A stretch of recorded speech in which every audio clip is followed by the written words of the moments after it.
Felipe, você quer fazer uma colocação, e até eu já coloco aqui uma pergunta de Maiana. Qual a periodicidade das ligações? Isabel, se você puder também dizer quantas vezes as pessoas te ligaram.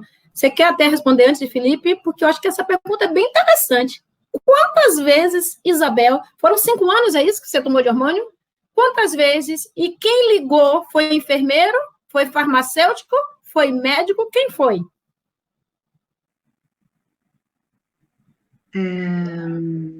Foram 5 anos, né, que eu tomei o tamoxifeno, e eu me lembro bem da farmacêutica que me ligava, ela chamava Maíra, eu me lembro pela residente que a gente tinha, né, que eu gostava muito dela, e eu me lembro que 4 anos seguidos foi Maíra que me ligava. E aí ela me ligava e a gente já tinha até uma certa intimidade. Oi, Isabel, tudo bem? Você tá bem? Tá tomando todas as medicações? Tá tendo alguma coisa? Algum efeito colateral? Tá? Mas ela era muito simpática, tá? Mas, assim, eu via que era uma coisa protocolada, né? Porque se eu falasse assim, sim, eu estou sentindo isso. E aí? Ela era farmacêutica da distribuidora, entendeu? Eu não sei o poder que ela ia ter de interferir ou me ajudar no tratamento, né? Então, na verdade, eu sempre estava bem, claro. Eu tinha meus efeitos colaterais, mas eu estava bem. Então, assim, muito simpática. Ela me ligava mensalmente. Depois, não sei o que aconteceu, ela saiu de férias e ela saiu. E aí, realmente, ninguém me ligou mais. E aí me ligava uma pessoa que não era farmacêutica, era uma pessoa administrativa, dizendo que tinha recebido a minha solicitação e que estaria entregando a medicação no endereço e confirmando o endereço. Ok, é esse endereço mesmo. E assim foi no último ano e meio. E foi assim. Então, né? Enfermeiros, colegas, aonde nós estamos? Isso é cuidado. Um dos colegas colocou aqui sobre a questão do enfermeiro navegador. Eu vejo que esse é um papel fundamental. Não vamos abandonar o paciente, não. Não vamos ficar envolvido naquela rotina que é árdua do dia a dia e esquecer do oral, porque também essa semana foi falado de medicação subcutânea que pode ser feita em residência, não é isso? E aí a gente está deixando tudo em casa. Fernando, você quer falar alguma coisa sobre isso? Porque você já se manifestou aí. Olha, liberado medicação subcutânea, não é mais, é oral somente. E aí, como é, doutor Fernando, essa questão desses pacientes em casa? Como é que chega no seu consultório? Felipe, já vou deixar para você, mas é só porque eu quero deixar o Fernando já antenado. Quando um paciente chega no seu consultório, Fernando, você consegue de verdade manejar os eventos adversos? Acho que não, né? Porque isso quem faz é o enfermeiro, farmacêutico, né? Seguro não responda. Vamos faltar Felipe. Felipe, conclua aí e depois a gente volta para Fernando. As perguntas estão tão maravilhosas aqui, Lélia, que eu não estou conseguindo nem anotar o nome das pessoas, mas eu vi que me perguntaram sobre metodologia, qual o método de avaliação de adesão.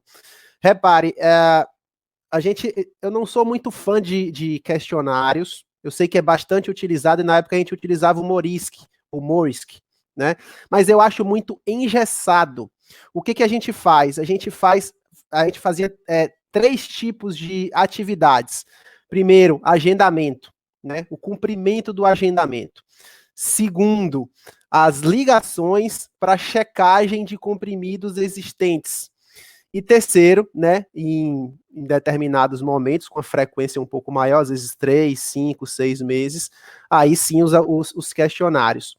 No estudo que você comentou que a gente publicou, Lélia, inclusive Cassiano faz parte de uma das clínicas que fez parte do estudo, um abraço para ela e para todo mundo que trabalhou comigo também, a gente utilizou uma outra metodologia validada na literatura. Eu posso mandar para quem tiver interesse, mas a gente usou 2 questionários. O primeiro para dizer se o paciente adere ou não adere, e o segundo foi o algoritmo, Lélia, de 17 perguntas.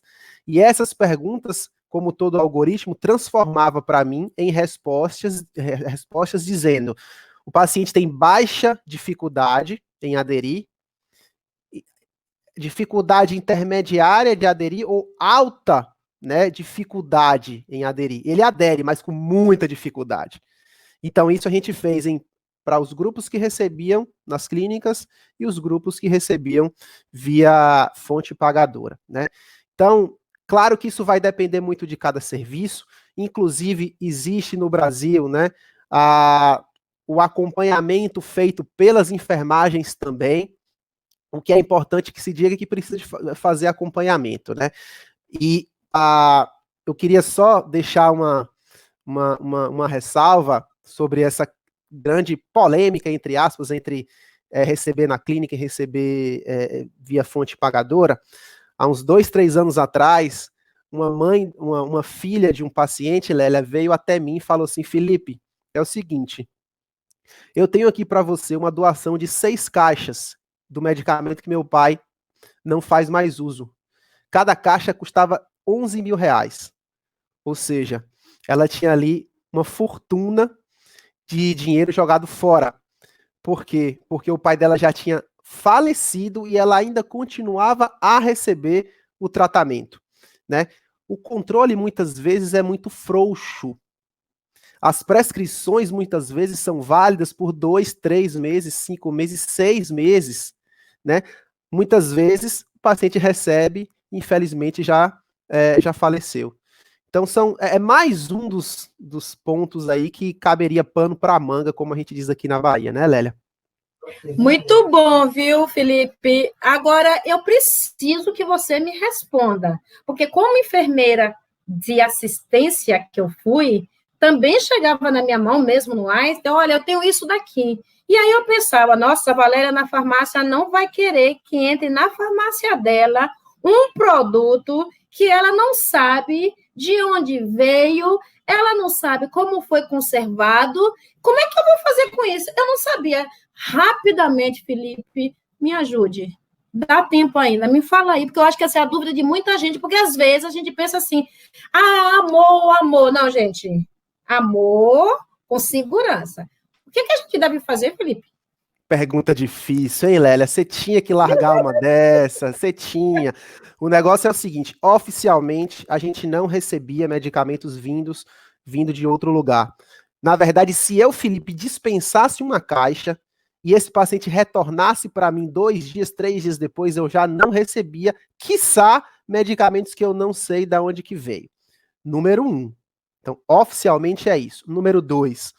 Se eu tenho uma caixa fechada de 10 mil reais, de 20 mil reais, e eu tenho um SUS clamando por tratamentos, o que eu fazia na época? Chamava o paciente e dizia: não é responsabilidade minha, não sei de onde veio, pode estar adulterado, tá? E aí eu jogava a bola para ele. Eu, como farmacêutico, Lela, eu preciso zelar pela ética e pelo uso racional de medicamentos, então eu deixava isso muito claro.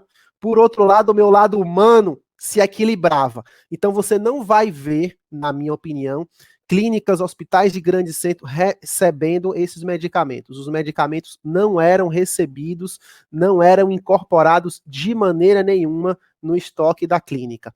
Por outro lado, né, eu fazia muitas vezes o link entre o paciente que estava doando e o paciente que precisava. Se comuniquem, se resolvam, digam aí qual é melhor para vocês, porque eu, profissional farmacêutico, só posso fazer esse link, né? E aí é o meu lado humano, mas o meu lado profissional não deixava eu receber isso de maneira nenhuma. Muito obrigada, Felipe. Essa é uma linha tênue, que a gente tem que estar atento. Eu já vou passar para o doutor Fernando, mas eu queria também colocar essa informação que a Carolina compartilha conosco, que é: devemos lembrar que existem riscos não só relacionados a efeitos colaterais para o paciente. Já tive história de cachorro que comeu comprimido, crianças que engoliram sem querer. Você também, né, Felipe? Então, assim, Este negócio de medicação oral em casa, e essa medicação, mesmo hormônio que não pode ser classificado como quimioterápico, mas hormônios quimioterápicos orais é um risco gigantesco. E a orientação ao paciente, eu só sei que ela foi efetiva se de fato ele entendeu o que eu quero. Porque se eu faço aquela orientação no meio do meu plantão, no meio do corredor, e vou falando ali, ou na consulta que eu dou várias informações, provavelmente ele não vai aderir, porque ele não vai entender, né? Então, eu gostaria agora, doutor Fernando, que você falasse um pouco para a gente dessas questões de exames, dessas questões do controle, quando você, também médico, né? Quando o paciente chega no seu consultório, vamos pensar o paciente com câncer de mama, o paciente com câncer de próstata, o tempo que você tem no consultório é suficiente para manejo e tudo isso, para controle do exame? Como é que vocês fazem isso? A partir do momento que ele não está com nenhuma medicação mais injetável recebendo? Lélia, é importante você perguntar isso, né? E é interessante que nós notamos que o paciente ele não consegue falar tudo com um profissional só. É extremamente importante. E isso é reincidente, né? Ele tem as queixas que ele fala com o psicólogo, ele tem as queixas que ele fala com o nutricionista, ele tem as queixas que ele fala com o farmacêutico, tem as queixas que ele fala com o enfermeiro, e apenas algumas delas ele fala com o médico, né? Eu tive ao longo da minha vivência de oncologia, existiam medicações que o paciente recebia, tomava, fazia uso em casa, e nunca mencionou na consulta, questionado N vezes por mim, uso de chás, né, até alterações do comportamento, que ele só falou para psicólogos, outras alterações nutricionais que ele só falou para nutricionista, e por isso que é importante todo mundo participar desse manejo. Eu acho que você ter só o médico, existe um risco muito grande de passar batidos alguns efeitos, né? É uma consulta no mês, tá? Sabe? Às vezes, uma consulta a cada 6 semanas, por exemplo, dá o exemplo da droga sunitinib, que você faz 4 semanas assim, depois 2 semanas de descanso. Alguns colegas acabam vendo o paciente a cada 6 semanas. Imagina, você, a cada 6 semanas, passar os efeitos colaterais todos, ele provavelmente já esqueceu esses efeitos quando chegar na consulta, né? Então, tem um risco muito grande.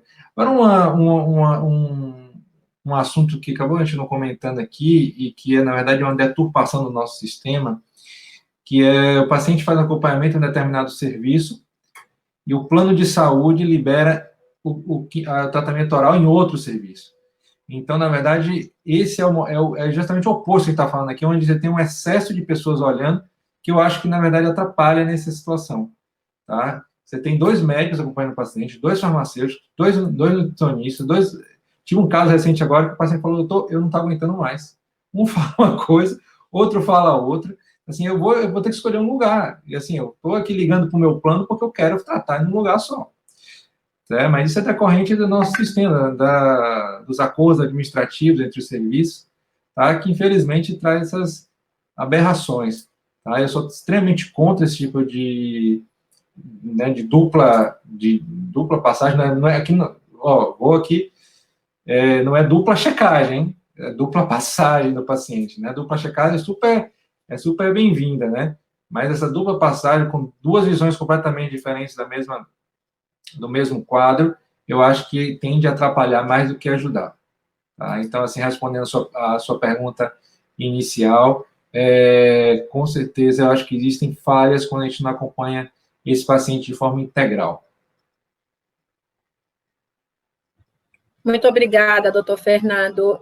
O Felipe está esperando, mas a Marcela, ela gostaria de fazer um comentário sobre o que a Camila Viale, ela coloca. Super relevante sabermos sobre o processo de autorização, solicitação ao convênio e dificuldades dos nossos pacientes nesses processos.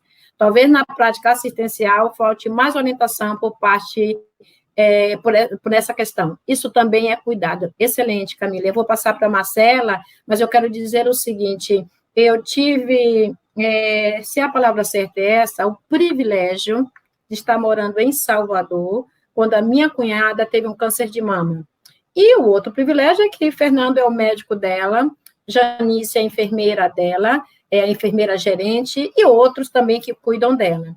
Mas em casa, eu pude ver quantas oportunidades como profissionais nós perdemos para esse paciente, porque existem infinitas dúvidas. E é claro, ela me usa muito como filtro, né? E aí eu vou filtrando para Fernando. Tudo que ela pergunta, eu passo para Fernando. Ela poderia, inclusive, perguntar para ele pelo aplicativo, mas ela se sente mais confortável, porque eu também me apresento como a enfermeira dela. Como eu disse ontem à noite, eu tenho muito orgulho sobre isso.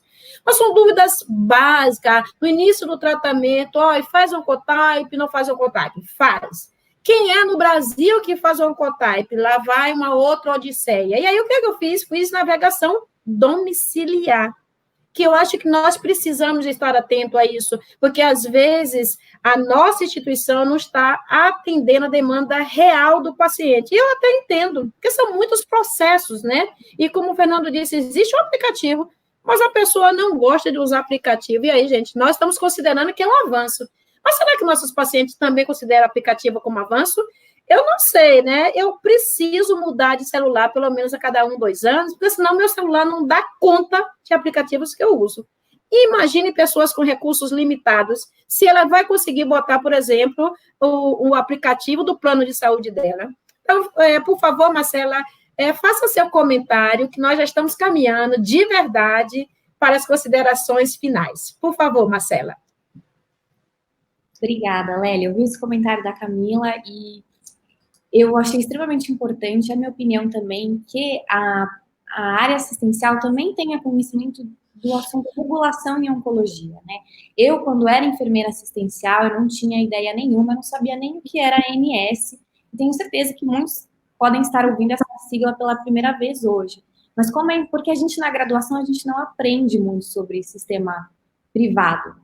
Então, eu aprendi tudo sobre a ANS, rol, quando eu comecei a desempenhar essa função na área de central de autorizações. Eu acho extremamente importante a área assistencial saber como funciona a regulação em oncologia, que eu acho que é um assunto um pouco polêmico, né?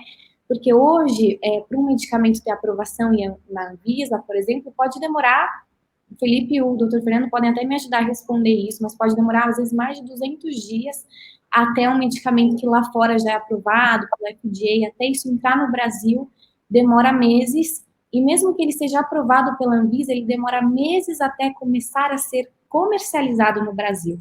E o nosso paciente não tem direito ao acesso, à cobertura pela operadora, enquanto esse medicamento não tenha registro em Anvisa. Que as operadoras negam a solicitação, que elas falam que é off-label, né? Por exemplo, já tem indicação na bula lá fora, mas às vezes não tem indicação na bula brasileira, ainda não chegou aqui. Então, acho que é importante a área assistencial ter um pouco de noção, ideia sobre esse assunto, que é muito importante na oncologia, né? Eu trabalho na central de autorizações, que é responsável pela autorização das operadoras de todo o hospital, cirúrgico, eletivo, PA e oncologia, onde a gente encara muito esse problema, porque o oncologista, o hematologista, ele quer prescrever o que há de melhor, de mais inovador, né, no mercado, e infelizmente isso demora muito para chegar aqui no Brasil. Muito obrigada, Marcela. Tem bastante perguntas aí. O Felipe vai responder. Doutor Fernando, você fala na sequência, por favor, sobre a pergunta de Marina e o termo de QT oral. Outra pergunta complexa, né? Quem é que entrega esse termo de QT oral? Porque eu já sei, doutor Fernando, vocês não gostam, né? Mas tem que fazer, porque é você que é médico, então eu vou representando aqui todos eles, é você que tem que entregar, não sou eu, enfermeira, não. É só para dar para assinar? Não vou dar para assinar, não, porque eu sou enfermeira, ele vai me perguntar coisas que eu não vou saber. Claro que eu sei muitas coisas sobre eventos adversos, agora, por que você escolheu? É você que vai saber. Então, segura um pouquinho, Fernando. Felipe, por favor, é com você agora os seus comentários. Essa live devia ir até 10 horas da noite, né? Porque, pelo amor de Deus, haja assunto. Eu vou responder, eu anotei algumas coisas aqui, vou responder de forma bem sucinta, Lélia, sei que a gente já está chegando no final, mas eu queria pegar o gancho de Fernando aí, que falou da condição do paciente pegar em outra clínica, né? Imagine você realizar um acompanhamento na clínica X e ser tratado na Y por acordo comercial. Então, é a comercialização do paciente, no meu ponto de vista. Isso não está acontecendo só com oral, não, viu? Está acontecendo com tratamento venoso também. Você faz o acompanhamento com o médico X, mas você não vai aplicar ali, não. Você vai aplicar lá do outro lado, porque ali eu economizo mais. Absurdo, na minha opinião. Me perguntaram, Lélia, sobre validação de protocolo, né? O farmacêutico deve, né? Se não está fazendo, deve sim validar. Na clínica, a gente validava 2 vezes. Antes de ir para o convênio, né? Que é o que Marcela faz. A gente validava a prescrição ali.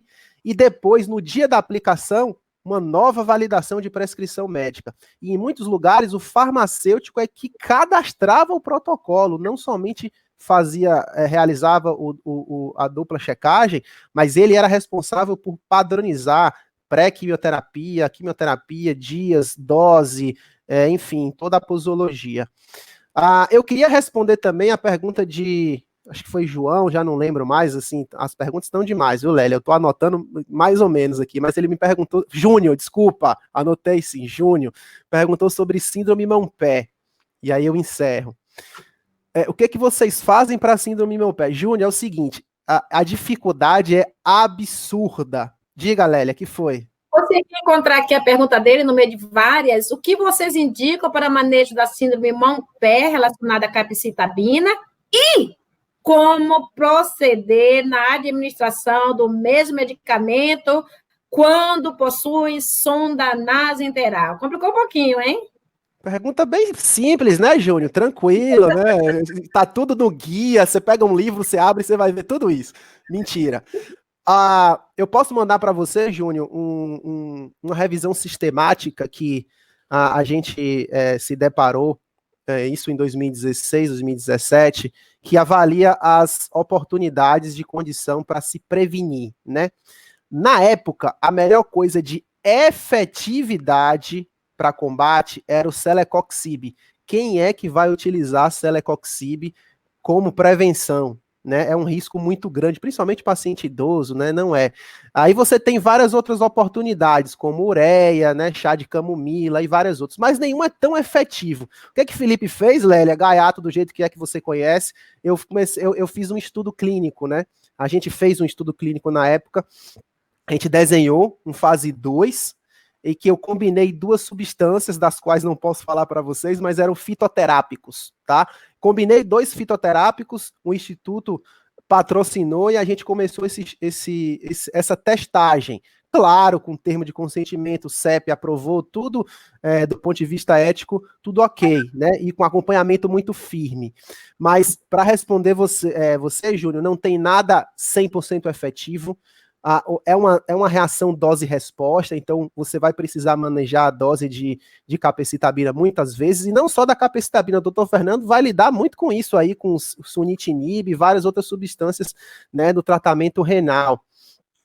E via sonda, aí tem uma série de coisas off-label para a gente conversar, porque tem algumas coisas publicadas que são possíveis, outras malucas que não são possíveis, mas não só da capecitabina também, tem coisa que você mistura no suco de maçã. Tem estudo até, Lélia, você sabe do etoposídeo, você lidava muito com etoposídeo na sua época, a gente não tem mais etoposídeo oral, o VPsídeo foi descontinuado. Tem até estudo, Lélia, fazendo o etoposídeo venoso via oral. Você imagine. Faça essa careta mesmo, foi a mesma careta que eu fiz, mas é o estudo e tem muita clínica que de fato dispensa a seringa para vocês, enfermagem, dispensar, colocarem lá no suco e o paciente, ó, beber. Coisas da oncologia, curiosidades, isso aí, por isso que eu falei a você que daria uma live de 200 horas. Muito obrigada, Felipe. Realmente precisamos de mais lives. Eu sempre digo que, terminando a pandemia, chegando um novo normal, que nós vamos parar, mas não tem como, porque, primeiro, que a clínica, para me dar uma seringa pronta de uma medicação EV, para colocar o oral no paciente, nós vamos conversar e talvez eu até perca o emprego. Mas tenho uma impressão de que não vai ser assim, me dá e eu faço. Não, acho que não vai ser assim, não. Porque eu tenho um conselho regional a zelar, né? A gente já conversou aqui de medicamentos off-label, né? O que não está registrado na Anvisa. A gente já falou nisso, não vamos nem falar aqui, mas eu não sei não, meu Felipe, se me der uma seringa e faça, não, eu não sou assim, não faço não. Mas vamos lá. A Marina eu não sei se eu te Marrache, dou também, viu, Lélia? Eu não sei se eu te dou como farmacêutico, não sei se eu te dou também, não. Eu agradeço. Não me dê, não, porque se me der, eu vou lhe devolver. A gente vai ficar naquela luta, mas meu paciente não vai correr esse risco, não, porque os estudos são os estudos, né, gente? Não é à toa que demoram-se anos para sair uma droga de fato e com custo que nem sempre é favorável, né? É por causa de pesquisa, né? Mas vamos lá, porque já estamos a 1h30 de live. Precisamos terminar, tá? Eu não vou mais colocar perguntas. E as perguntas que não foram respondidas, vocês tenham certeza, os nossos palestrantes, posteriormente, vão até lá, vão responder. Inclusive, eu vi uma recomendação de nós falarmos de leucemia. Fique tranquilo. Não existe que não tem nada a ver, tudo tem a ver, especialmente se for da área de oncologia, todos os temas precisam serem abordados. Obrigada por sua sugestão. Então, doutor Fernando, vamos lá. A Marina Marrache, nossa família deve ser da sua família, né, Marcelinha? Participa de verdade, por isso que Marcelinha é desse tamanho, porque todos juntos aqui no papo de oncologia. Ela pergunta o seguinte: quando o paciente recebe a quimio oral em casa, ele assina algum termo de consentimento? Algum termo de responsabilidade? Pode responder, Fernando? Sim, essa paciente, ela tem a obrigação de assinar o termo de consentimento, tá? Não é porque é uma quimio oral que ele não vai receber, né? Eu acho que esse termo de consentimento deve ser fornecido e assinado pelo paciente no dia da consulta, que o paciente vai, ou antes de o paciente receber o tratamento, mas sim, precisa ser preenchido. Eu sei que esse tema já foi bastante discutido aqui, né, Lélia? Teve a live com o Dr. Felipe Ades, meu colega, ele falou bastante nesse aspecto, né? O termo de consentimento é um ato médico, como você falou, então o médico precisa esclarecer todas as dúvidas do paciente, falar dos possíveis efeitos adversos, e o paciente tem que estar ciente. Como você frisou bem, o paciente, na verdade, antes de a gente começar a live, eu estava me arrumando para entrar, e eu vi você falando com a Isabel, acho que foi a Isabel falando com você, que o paciente não entendeu, um vozinho que não entendeu, que você explicou tudo para ele, mas não entendeu exatamente os efeitos colaterais, né? E o que é importante não é você cuspir palavras, né? É importante que você se faça entender, né? Então, a gente tem que ter meios de mensurar se aquilo está sendo compreendido pelo paciente ou não. Tá? Isso é importante. Não apenas você cumprir seu checklist de você vai ter mucosite, você vai ter diarreia, você vai ter neutropenia. Não, não é assim. Você tem que ter certeza se o paciente entendeu o recado. Senão, o termo não vai ter validade. Isso aí. Muito obrigada. E agora nós vamos à última rodada. Eu gostaria que vocês fizessem as considerações finais, mas inserisse nessas considerações a COVID-19. Existe algum impacto da COVID-19 na prática de vocês? Vocês poderiam falar para a gente algo e já fazer as suas considerações finais? Eu gostaria de começar por você, Marcela, depois eu gostaria de passar para o Felipe, depois para o doutor Fernando, e a nossa estrela do dia, que é a Isabel, que está aqui hoje não como enfermeira, e sim como uma ex-paciente, para que faça as suas considerações finais. Vamos lá. Antes, uma coisa, eu quero que vocês, por gentileza, respondam a pesquisa de satisfação que nós colocamos aí no link para vocês. É muito importante, tanto você que está no YouTube, tanto você que está no Facebook, é muito importante para a gente que vocês respondam a nossa pesquisa de satisfação. Vamos lá, Marcelinha, suas considerações finais e nos dizendo se houve algum impacto da COVID-19 na sua atuação como auditora. E, claro, pensando muito forte na quimioterapia oral. Gostaria de falar bastante, Lélia, mas vou aqui filtrar um pouquinho, né? Que a gente já tem 1h30.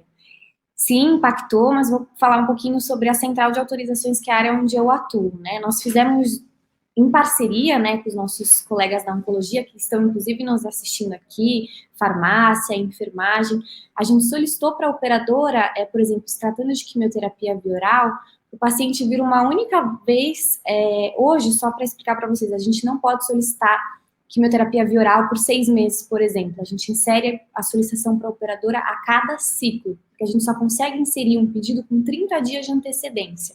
Então, o que a gente negociou com as operadoras foi liberar mais que 30 dias para o paciente não ter que ir ao hospital retirar esse medicamento todo mês.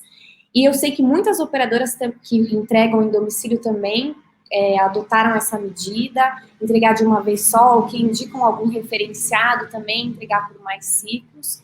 E não só se tratando de quimioterapia via oral, né? O que a gente tem feito em parceria com a oncologia é que os pacientes realizem medicamentos subcutâneos com orientação da enfermagem, que eles façam isso em casa. Então, por exemplo, filgastrin, Eprex, são medicamentos de suporte. O paciente foi orientado, a gente pede autorização para o paciente levar mais ampolas, por exemplo, ele faz Eprex semanal, ele já leva a quantidade referente a um mês para casa, para aplicar isso em domicílio. Então, com a pandemia, a gente teve que fazer esses ajustes que são importantíssimos para o paciente oncológico, né? Porque no começo o que a gente quis fazer é evitar a ida dele ali no hospital para qualquer tipo de contato. Por mais que a gente sempre, no hospital, a gente sempre separou as áreas, todos os hospitais, né, fizeram isso, separar covidários, né, chamaram. O centro oncológico está bem distante dessa área, mas aí foi importante essas medidas para o paciente ter menos idas ao hospital para receber ou retirar esse medicamento. Muito obrigada, Marcela. Gostaria agora de passar para o Felipe, para ver se... lembrando que o Felipe é um gerente, né, de uma indústria, e é muito legal ter na indústria profissionais tão envolvidos com a prática, porque, claro, quem vai ganhar é o paciente. Então, Felipe, suas considerações finais, na sua prática, houve algum impacto devido à Covid-19? A primeira que Marcela falou muito bem, a parte de paciente ali, né? De fato, o quanto você puder evitar o paciente em alguma unidade hospitalar, melhor. Claro, pesando ali riscos e benefícios. A gente trabalha num tratamento que é muito um envolvimento de pacientes de leucemias crônicas, né? O que acontece é que quanto mais você evitar essa terapia ser ali no ambiente hospitalar, melhor. Isso está acontecendo, né? A rotina de Felipe, Lélia, mudou absurdamente. Eu viajava uma vez na semana, mais ou menos, e aí agora você deixar Felipe, que é hiperativo, vocês estão vendo, dentro de casa, é um absurdo. Mas eu queria falar só, Lélia, em relação à Covid, o que tem me impactado bastante é as minhas atividades humildes como educador, porque a gente vê, né, um cenário terrível de fake news e de informações que não são fake news, mas que são erradas, e para você desconstruir um conceito que está enraizado na população, em que as UPAs utilizam tratamentos sem embasamento científico, os hospitais utilizam, os médicos prescrevem, os farmacêuticos muitas vezes indicam, para eu reeducar isso, tá me dando um trabalho terrível. Ainda não cansei, viu, Lélia? Ainda não cansei. Mas está uma batalha muito árdua, porque você enfrenta ali órgãos importantes que utilizam tratamentos sem base científica, e você me conhece muito bem o quão científico eu sou, então o quanto pé da vida eu fico nessas situações. Deixa eu aproveitar já para agradecer vocês, a todo mundo que a gente conseguiu invadir a casa de vocês aí nessa quarentena, me sinto muito honrado, muito feliz. Um abraço, Marcela, Fernando, Isabel, e a você, minha querida Lélia, pelo convite, tá bom? Um beijo no coração. Muito obrigada, Felipe, muito bom realmente ter vocês conosco, e eu gostaria agora de ouvir o doutor Fernando, para que ele faça considerações finais, e falando do impacto da Covid nas atividades dele, se ele percebe alguma coisa, e até, Fernando, eu estou colocando aqui da Deca, que fala, fico preocupada, e a minha filha também, em ter que buscar o medicamento na clínica, até porque não tem transporte próprio. Essa é a realidade brasileira da maioria do Brasil. Então, Fernando, poderia fazer considerações finais? Lélia, o Covid trouxe impactos enormes na nossa rotina, né? Nós achamos que a oncologia está distante da infectologia, mas não. Na verdade, eu acho que o coronavírus ele trouxe impacto em todos os segmentos, né, da sociedade, a saúde principalmente, e a oncologia foi diretamente afetada. Os centros de oncologia, de um modo geral, se prepararam, tentaram manter o distanciamento social dentro das clínicas. Eu trabalho em 2 centros, um centro ligado a um hospital, que é o Hospital Português, e outro a própria Cleon, que é a Clínica de Oncologia. Nos 2, instituímos medidas de alargamento de agenda, afastamento dos pacientes na recepção, acrílico, EPI para todos os funcionários, mensuração de temperatura para os pacientes, pré-triagem. Então, assim, uma série de medidas foram feitas, né? Isso tem um custo, né? Não é barato você colocar EPI. Hoje, quem tem algum tipo de gerência de serviço hospitalar sabe quanto a gente tem gastado hoje com EPI, cada vez estão mais caros, né? E de menor qualidade, né? De pior qualidade, infelizmente. Então, primeiro aspecto, Lélia, que a interferência direta foi financeira. Eu acho que isso trouxe uma interferência financeira muito grande para os serviços, além da queda do número de pacientes, né? A compra de EPIs, de um modo geral, afastamento de funcionários, né? Poxa, a gente nunca afastou tantos funcionários, teve que contratar às pressas, né? Eu vivi agora recentemente no hospital, eram 5 infectologistas para 130 pacientes. Então, assim, é absurdo você ter que dividir isso, né? Para esse número tão pequeno de médicos, tem que ser contratado, dividido por outras equipes. Então, assim, o impacto, os impactos foram grandes. Do ponto de vista farmacológico, ou seja, de tratamento, como a Marcela falou bem, a gente conseguiu algumas autorizações com planos para liberação adiantada de tratamentos orais, né, como a gente está falando bem aqui, que é o centro da nossa discussão.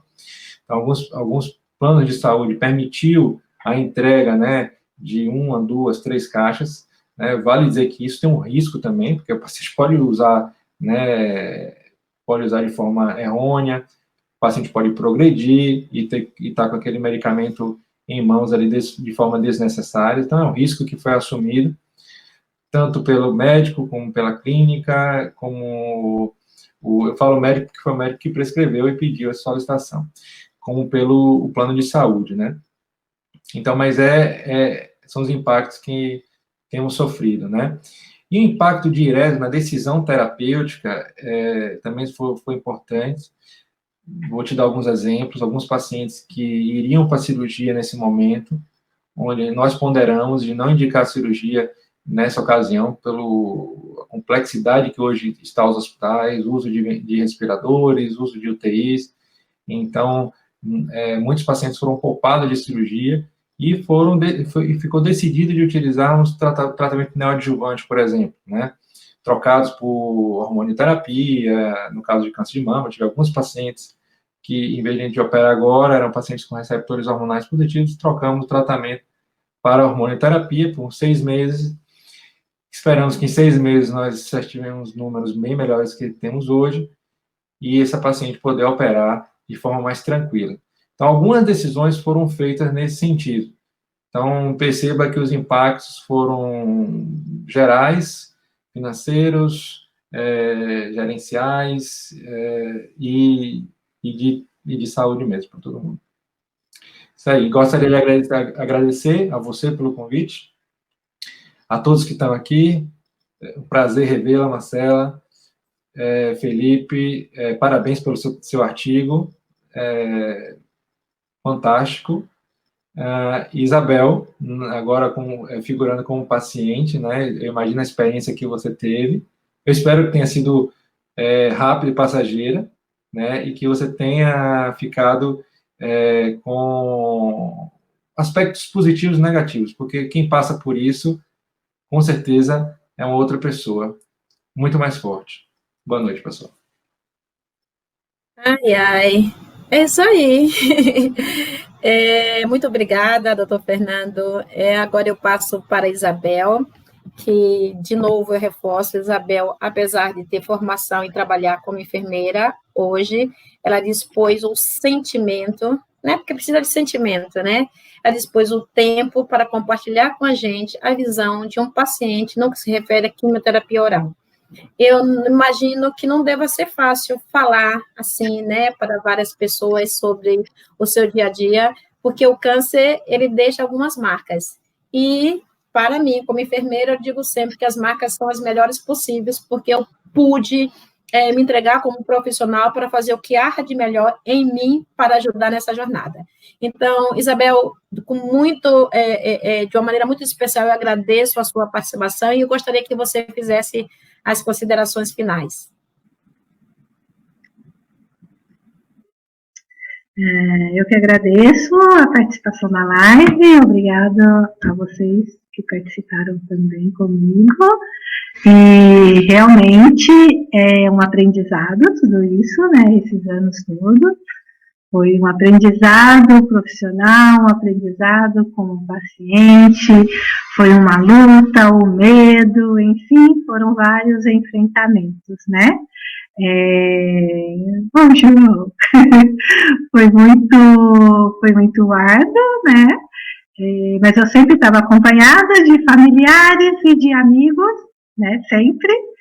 E aí tem uma passagem muito boa no dia que eu me lembro, eu gosto sempre de falar que no dia que eu fui fazer a cirurgia, né? Que eu fiz a minha quadranté, estava cheio de enfermeiros no quarto, e eu bem pensei, ai, coitado do cirurgião, a hora que sair, e for dar notícia, eu vou voltar para o quarto, porque eu vou enfrentar todas essas enfermeiras.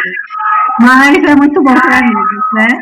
E eu acho assim, a gente tem que enfrentar, e vamos que vamos, a pandemia está aí, vamos pegar o medicamento na clínica, vamos nos paramentar, colocar máscara, as clínicas estão preparadas para receber a gente, né? E quem está recebendo em casa, vamos fazer o nosso controle, tomar direitinho os medicamentos, tá bom? Um abraço e até breve. Muito obrigada, Isabel. Vocês viram que João, que é a pessoa que toma conta da casa e da vida de Fernando, apareceu ali, né? Que quando a gente faz esse treino, a gente já faz os controles. Quem segura João, quem segura o gato, quem segura o cachorro, mas às vezes não dá para segurar, né? Então foi muito bom vê-lo ali. Para finalizar, a Marcela me deu o sinal de que ela não deu a consideração final de agradecimento. Então eu vou deixar a Marcela e já vou encerrar. Obrigada, Lélia. Eu gostaria de agradecer a participação de todos, né? A gente completou quase 2 horas de live. Quero muito agradecer também pelo convite, por ter a oportunidade de eu contar um pouquinho da minha vivência para vocês. É difícil ver enfermeiros trabalhando na área de central de autorizações, e eu acho que é importantíssimo ter enfermeiros, principalmente com experiência em oncologia, porque nós fazemos todo o suporte para as equipes, para as operadoras de saúde, se tratando de uma solicitação de autorização para a operadora. Então, quero agradecer novamente, até falei para a Lélia que essas lives não podem parar, até falei para a Lélia, vamos falar uma só sobre regulação em oncologia. Então, agradeço muito a todos que participaram, ao fã-clube aí que participou também, a todos os meus colegas de profissão, que são amigos também. Agradecer ao Dr. Fernando, que eu também comecei minha carreira com ele lá no Einstein, ao Felipe, que eu tive o prazer de conhecer, e a Bel, que além de ser colega de profissão, é colega de busão também, né, Bel? A gente pega ônibus juntas, de vez em quando, né? Obrigada a todos e obrigada a você, Lélia. Muito obrigada a todos vocês. Nós estamos encerrando a nossa live agora e muito bom estar com vocês. Uma boa tarde a todos vocês.